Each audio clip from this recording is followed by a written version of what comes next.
Bonjour à tous. Allez, cette année, on va se lancer dans un nouveau projet. On verra si on y arrive.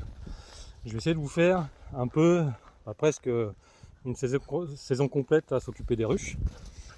Donc on va commencer avec une première vidéo aujourd'hui. Pourquoi?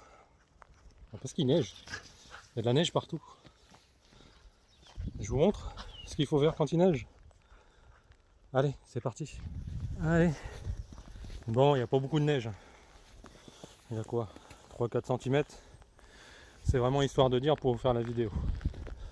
Donc si vous avez beaucoup de neige, des ruches, vous essayez d'aller au rucher si vous avez la possibilité. Nous ça va, il y a 4 ruches, puis elles sont dans le jardin. Donc comme ça c'est pas compliqué, il n'y a pas de voiture à prendre, il n'y a rien. Et donc c'est d'aller libérer les entrées. Hop, vous venez comme ça, libérer les entrées.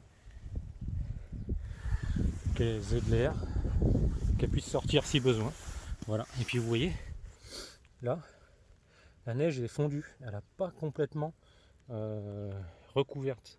Donc ça veut dire que la grappe des abeilles, elle doit sûrement être située par là. Et ça doit être la chaleur de la grappe qui fait que la neige n'est pas forcément venue obstruer l'entrée.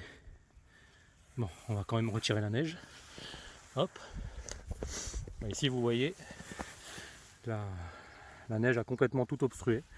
Donc soit la grappe est plus loin, on va dire vers l'arrière, donc là vous avez l'avant, ici vous avez donc l'arrière de la ruche.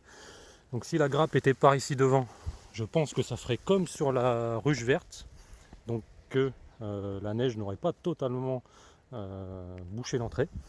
Et ici, comme la grappe, peut-être qu'elle est au milieu, peut-être qu'elle est au fond de la ruche, et bien la chaleur de la grappe n'a pas empêché le fait de boucher la ruche.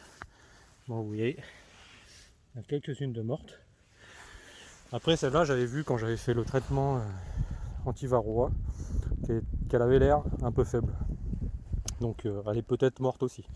Ça, on verra ça au printemps. Ou si les températures se radoucissent un peu, pour faire un traitement à l'acide oxalique, si c'est pas trop tard. Donc l'acide oxalique, c'est un traitement d'hiver contre le varroa. Voilà. Donc on verra si c'est trop tard, ça servira à rien de le faire. Et donc là, pareil, je pense que la grappe elle doit être vachement proche, parce que vous voyez, on peut le voir là, la neige elle fond, donc il doit y avoir la chaleur de la grappe qui doit être par ici. Donc la grappe elle est sûrement sur le devant. Voilà. Bien sûr, vous en profitez pour regarder si les toits ils sont toujours là. Bon, moi c'est plutôt assez abrité du vent, donc je mets pas de briques sur les toits, à part s'il prévoit vraiment une grosse tempête où je vais venir mettre une brique dessus. Mais généralement, moi je suis pas dans une région venteuse, donc je n'en mets pas. Donc vous vérifiez que les arbres, il n'y ait pas de branches qui soient tombées dessus, etc. Enfin, vous faites un petit tour, vous voyez, moi j'ai un pin, là c'est le poirier, ils sont juste au-dessus. Donc il faut bien vérifier qu'il n'y ait rien pendant que vous y êtes. Autant faire un tour et tout vérifier. Voilà. Bon, les ruches sont dégagées. C'est très bien pour elles. Elles auront de l'air et elles pourront sortir si besoin. Bon, j'espère que cette petite vidéo vous a plu.